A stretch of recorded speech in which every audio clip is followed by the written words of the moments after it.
they said he had 24 hours to live. His heart was failing. His organs were shutting down. And the worst part? Nobody knew what was killing him. His wife screamed in the corridor. His children begged God for a miracle. And a young doctor stood frozen because she'd missed something. Something small. Something deadly. By the time she found it, he was already dying. What happened in that ICU room will haunt you, but it will also restore your faith in humanity. This is the true story of the man who shouldn't have survived.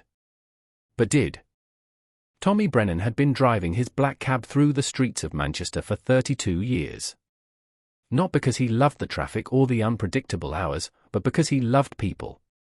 Every passenger was a story. Every journey was a chance to make someone smile, to listen, to help. Dad's not just a taxi driver, his daughter Sarah would say. He's everyone's friend on four wheels. At 58, Tommy was the kind of man who remembered his regulars' birthdays, who never charged extra when someone was short on cash, who kept sweets in the glove box for children and tissues for tearful passengers. His wife Maggie often joked that he'd adopted half of Manchester without her permission. But on a cold Tuesday evening in February, Tommy's kindness couldn't save him from what was coming. Dr. Amelia Clark had only been working in the intensive care unit at St. Mary's Hospital for 3 months. At 27, she was brilliant on paper, top marks, endless studying, a mind that absorbed medical textbooks like a sponge. But practical experience? That was different. The weight of real bodies, real families, real consequences, that terrified her in ways her exams never had. When Tommy was rushed through the ICU doors that Tuesday night, Amelia was on duty. The paramedics rattled off his details. Thomas Brennan, 58, collapsed at home. High fever, confusion, rapid heartbeat. Wife says he's been feeling unwell for 3 days but refused to see anyone. Tommy lay on the gurney, his face pale and slick with sweat. His eyes rolled back. His breathing came in short, desperate gasps. Maggie stumbled in behind the paramedics, her face wet with tears. "Please," she sobbed. "Please help him. He's all we have." Amelia's hands trembled as she checked Tommy's vital signs. His temperature was dangerously high, 40.2 degrees Celsius. His heart raced at 135 beats per minute. His blood pressure was dropping. "We need to stabilize him now," the senior consultant, Dr. Patel, barked. "Amelia, get bloods. Full panel. Start him on 4 fluids and broad-spectrum antibiotics. Move." Amelia's training kicked in.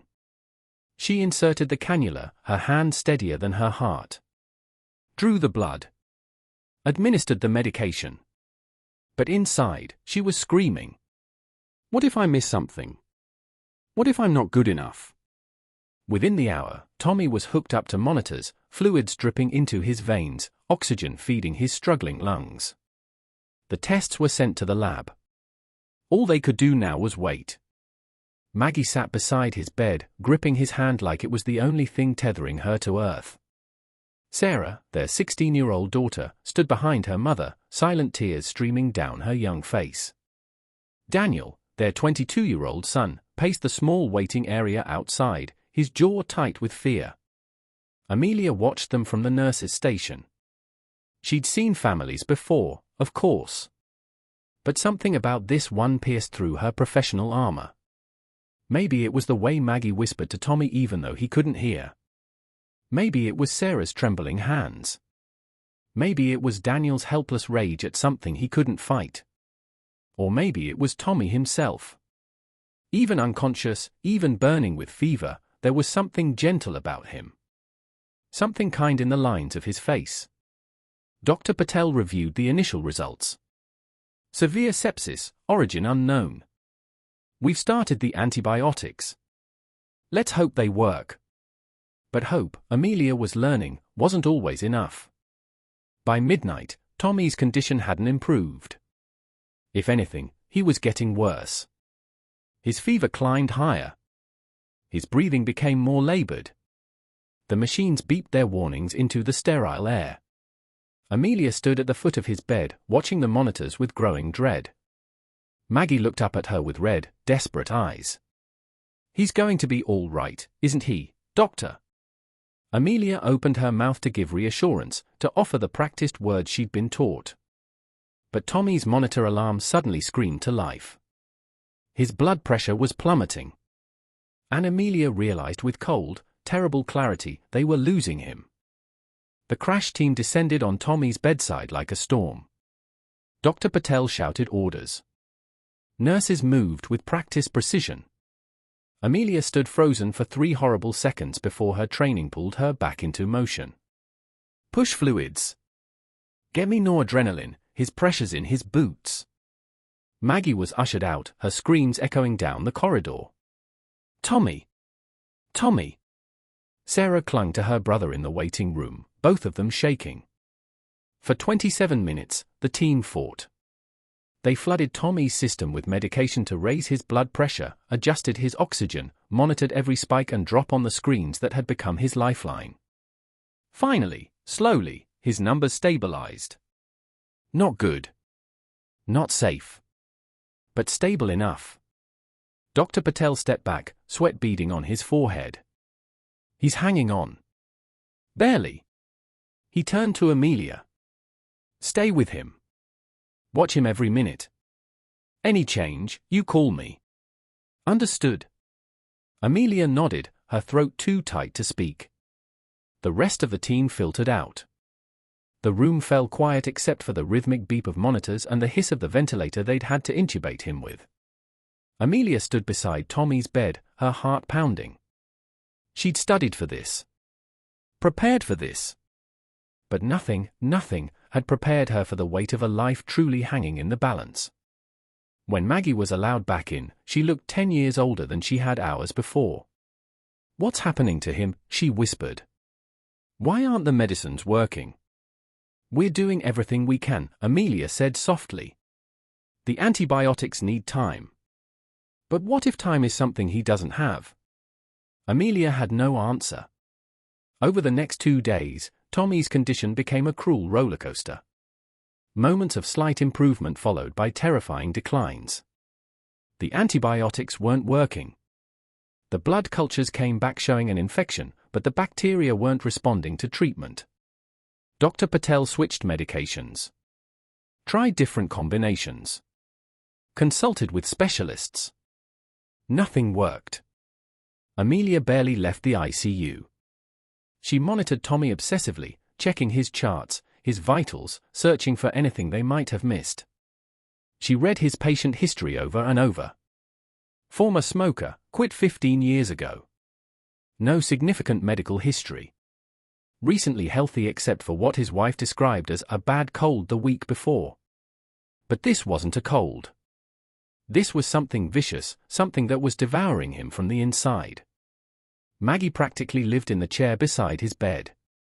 She talked to him constantly about their life, their children, the garden she was planning for spring, the holiday they'd been saving for.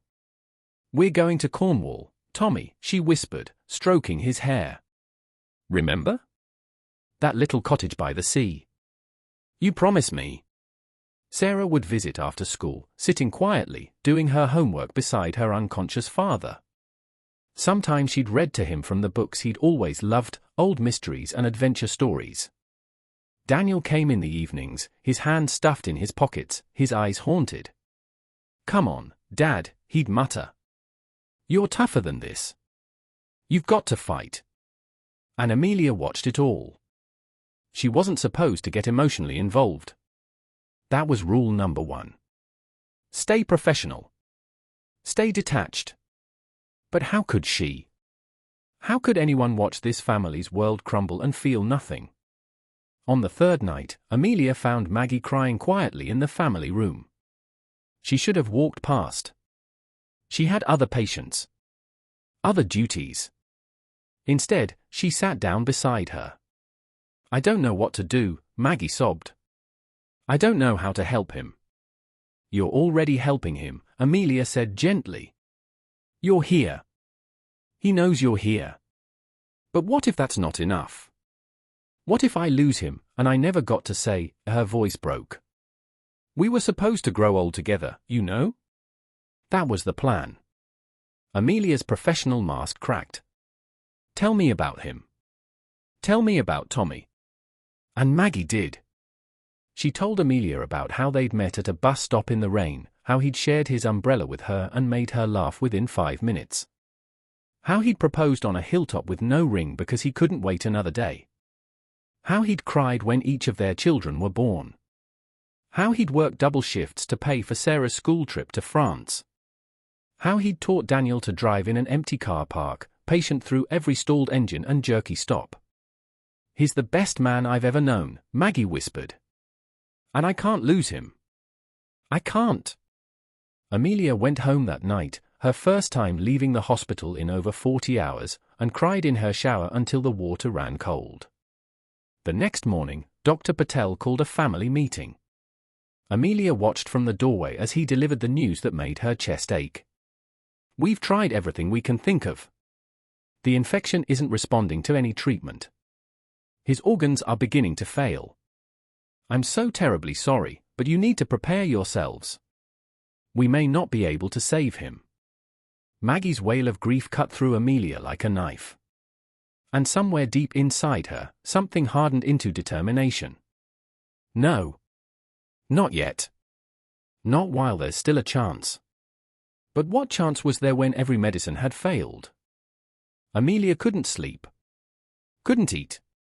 Couldn't think about anything except Tommy Brennan dying in that hospital bed while his family fell apart. It didn't make sense. Something was missing. Some piece of the puzzle that everyone had overlooked. She started at the beginning. Again. Tommy had felt unwell for 3 days before collapsing. Fever, fatigue, muscle aches, symptoms Maggie had dismissed as flu. But then he deteriorated rapidly. The sepsis had come on like a freight train, and now it wasn't responding to treatment. Amelia pulled every record, every test result, every scan. She read through pages of medical notes until her eyes burned. At 3 a.m. on the 5th day, sitting in the deserted hospital cafeteria with her 4th cup of terrible coffee, she noticed something. Something so small that everyone, including her, had missed it. In Maggie's initial statement to the paramedics, she'd mentioned that Tommy had been working on the garden shed the week before he got sick. He'd complained about scratching his arm on some old wood but hadn't thought anything of it. Amelia's heart started to race. She ran back to ICU and gently lifted Tommy's left arm, searching beneath the hospital gown. There, on his forearm, was a thin, barely visible scratch. Healed over on the surface. Easy to miss during the initial crisis. But what if it wasn't healed underneath? What if something had got into his bloodstream through that tiny wound? Something the standard tests hadn't picked up. She thought of the garden shed. Old wood. Damp Manchester weather. Soil. Rust. Tetanus? No, he'd be vaccinated. Fungal infection? Possible, but unlikely to cause this kind of rapid sepsis. Then she remembered something from a lecture she'd attended months ago. A case study about rare bacterial infections from environmental exposure. Specifically, a bacteria called Clostridium, not tetanus, but a related species that could lie dormant in soil and old wood. It was a long shot. A desperate, probably wrong long shot. But it was something. At 6 a.m., when Dr. Patel arrived for rounds, Amelia was waiting for him. I think I might know what we're missing, she said, her voice shaking. He listened. Skeptical at first, then thoughtful. It's possible, he admitted. Unlikely, but possible. The standard cultures wouldn't necessarily pick it up. We'd need specific testing. Can we do it? We can. But Amelia, he looked at her seriously. Even if you're right, even if we identify it, we're running out of time. His kidneys are failing. His liver function is deteriorating. Another 24 hours, maybe less. So we have to try now. Dr. Patel studied her for a long moment. Then nodded. Take a deep tissue sample from the wound site. Send it for specialized culture and PCR testing. I'll put a rush on it, but the results will still take at least 12 hours. 12 hours that Tommy might not have. Amelia performed the procedure herself, carefully extracting tissue from beneath the healed scratch. Tommy didn't even flinch, too deep in his unconscious state. Maggie watched from her vigil chair. "What are you doing?" Following a hunch, Amelia said quietly, "It might be nothing. But I have to check." The samples went to the lab marked urgent. Then came the hardest part, waiting. Amelia stayed by Tommy's bedside, monitoring his every breath, every heartbeat. His skin had taken on a grayish tinge. His body was shutting down, piece by piece. Maggie held his hand and sang softly, old songs from when they were young, songs they danced to in their tiny first flat. Sarah sat in the corner, her schoolwork abandoned, her eyes empty. Daniel stood at the window, his shoulders rigid, fighting tears. The hours crawled past like years. At 2 p.m., Tommy's heart rate became erratic. The monitors screamed warnings. "He's going into cardiac arrest," a nurse shouted. The crash team came running. Amelia was pushed aside as they worked on him, as they shocked his failing heart, as they pumped his chest with brutal, necessary force. Maggie's screams filled the corridor. And Amelia stood there, helpless, watching the man she'd fought so hard to save slip further away. They got his heart beating again. Barely.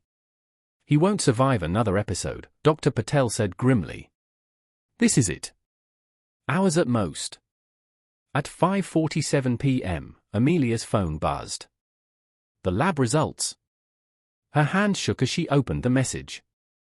Positive for Clostridium sordelli, rare environmental bacteria. High resistance to standard antibiotics. Recommend immediate treatment with high-dose penicillin and clindamycin combination. She'd been right. She ran to find Dr. Patel, thrust the phone at him. He read it. His eyes widened. "Get me those medications now," he shouted to the pharmacy. "Maximum doses." But as they prepared the 4 bags, as they hooked up the new antibiotics, Tommy's monitors began to fail. His blood pressure dropped to critical levels. His oxygen saturation plummeted. The medicines were ready. The treatment was here. But they might be seconds too late. "We're losing him." Dr. Patel worked with fierce precision, pushing the medications into Tommy's line while another doctor manually pumped oxygen into his failing lungs. Amelia stood at the monitors, calling out numbers that kept dropping. Blood pressure 60/40. Oxygen sat 78. Heart rate 45 and falling. Maggie had been removed from the room, but her cries penetrated the walls. Sarah's sobs. Daniel's shouted prayers to a God he'd probably never believed in before this moment. The new antibiotics flooded Tommy's system. The right medicines. Finally, the right medicines. But were they too late? "Come on, Tommy," Dr. Patel muttered. "Come on." Amelia found herself whispering too. "Fight. Please fight." 30 seconds passed. A minute. 2. Tommy's heart rate stuttered, dipped lower. Then, impossibly, miraculously, it steadied. 50 beats per minute. Still too low, but steady. His oxygen saturation ticked up. 79, 81. 83. His blood pressure held, then rose slightly. He's responding, Dr. Patel breathed. My God, he's responding. But they weren't out of danger. Not even close. The next 6 hours were the longest of Amelia's life.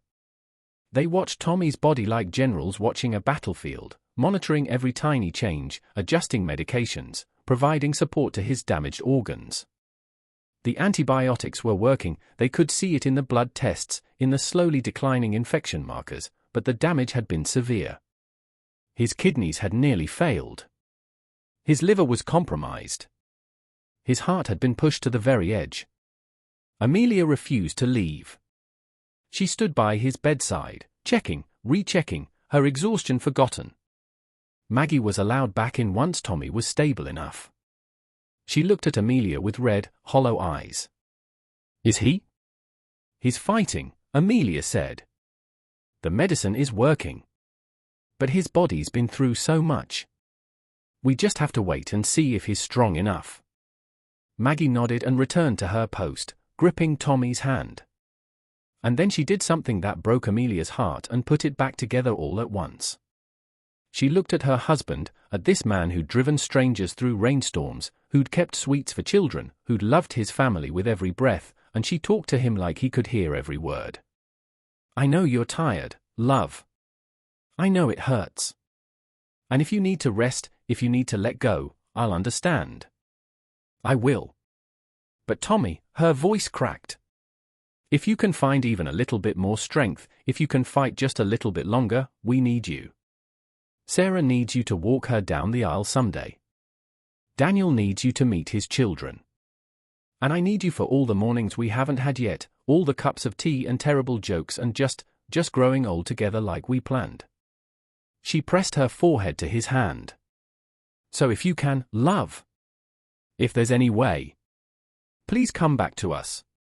Amelia had to turn away, tears streaming down her face. At 2 a.m., 12 hours after the correct antibiotics had been administered, Tommy's eyes moved beneath his closed lids. At 4 a.m., his fingers twitched. At 6 a.m., as dawn broke grey and cold over Manchester, Tommy Brennan opened his eyes.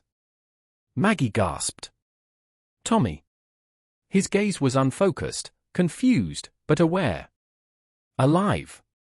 Get Dr. Patel, Amelia managed, her voice choked.